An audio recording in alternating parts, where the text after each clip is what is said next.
Assalamualaikum warahmatullahi wabarakatuh. Nama saya Nur Amaliza binti Muhammad Walillah, mewakili kumpulan 9 iaitu kumpulan Kasturi akan membentangkan hasil model kelas bercas kami. Antara objektif bagi projek kelas bercas ini ialah: pertama, memberi pendedahan tentang kepentingan kelas yang bersih, cantik dan selesa untuk meningkatkan kualiti pengajaran abad 21. Kedua, mewujudkan suasana kelas yang kondusif bagi menjamin keselesaan pelajar ketika sesi pengajaran dan pembelajaran berlangsung. Dan yang ketiga, memupuk nilai murni dan menyerlahkan kreativiti pelajar dalam menghasilkan kelas yang bersih, cantik dan selesa. Jom saksikan.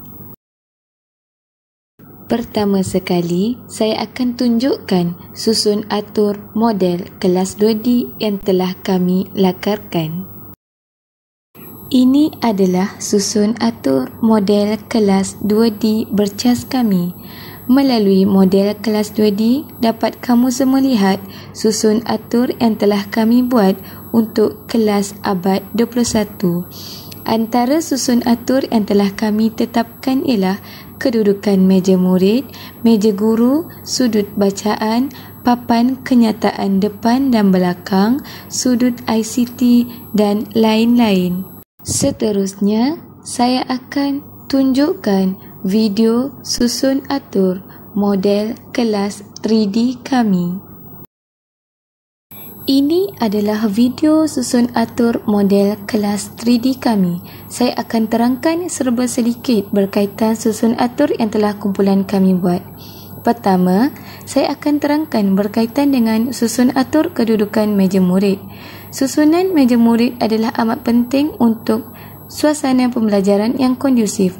Susunan meja disusun mengikut abad 21, iaitu satu kumpulan terdapat 4 buah meja dan terdiri daripada 4 orang murid. Pembentukan susunan meja berkumpulan lebih mudah dan pada masa yang sama mempunyai ruang yang luas untuk melakukan aktiviti berkumpulan.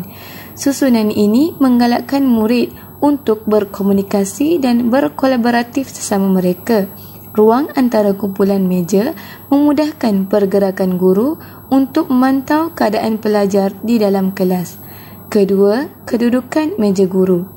Kedudukan meja guru berada di tengah dan paling hadapan di dalam kelas supaya guru dapat melihat dan memantau setiap pergerakan anak murid secara keseluruhannya.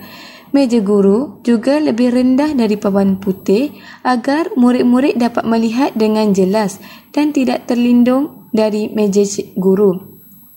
Meja guru juga bersaiz sederhana dan tidak terlalu besar. Ketiga, papan kenyataan hadapan.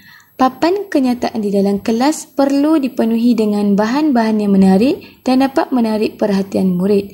Maklumat-maklumat yang diperoleh daripada papan kenyataan sedikit sebanyak dapat membantu murid-murid untuk meningkatkan mutu pembelajaran mereka.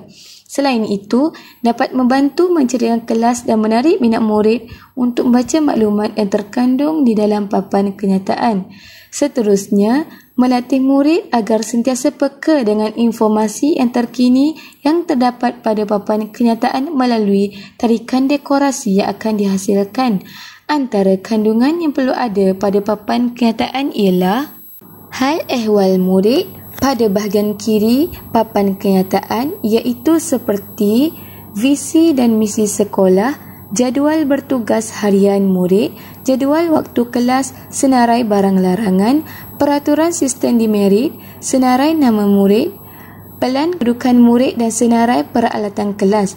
Manakala kurikulum dan ko-kurikulum pula pada bahagian kanan papan kenyataan seperti matlamat, jadual nilam, keputusan peperiksaan kelas, aktiviti ko-kurikulum seperti unit beruniform, kelab atau persatuan, kelab sukan dan rumah sukan dan pengumuman terkini. Kepentingan papan kenyataan adalah dapat memanfaatkan sepenuhnya penggunaan papan kenyataan dengan baik, menambahkan ilmu pengetahuan dan maklumat terkini, menunjukkan pentingnya ilmu dan maklumat terkini kepada murid-murid dan dapat melahirkan murid-murid berfikiran kreatif dan kritis melalui contoh dekorasi yang dihasilkan. Keempat, papan kenyataan belakang. Kewujudan papan kenyataan belakang di dalam bilik darjah dilihat sebagai perkara yang tidak asing lagi.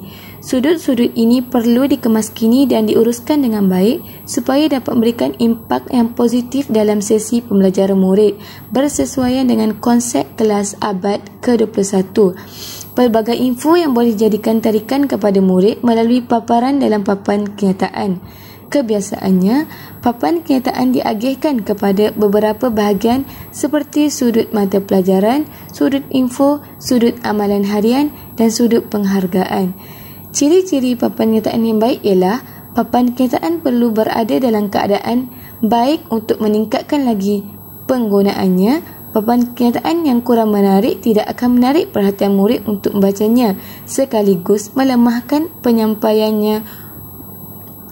Untuk itu, papan kenyataan perlulah mempunyai tajuk, hiasan bingkai, hiasan bertema, warna yang cerah, warna yang menarik perhatian, warna latai kontra dengan tulisan, dibahagikan mengikut tujuan, segmen berlainan, mempunyai banyak fungsi, maklumat disusun mengikut bahagian dan kemas dan tidak perlu maklumat yang berlebihan.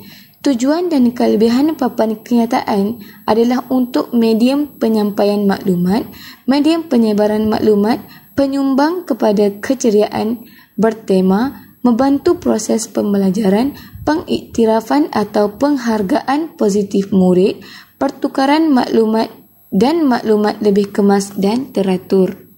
Kelima adalah sudut bacaan, sudut ICT dan meja perbincangan adalah untuk memudahkan murid apabila mereka ingin mencari maklumat atau menambahkan maklumat untuk projek atau tugasan mereka.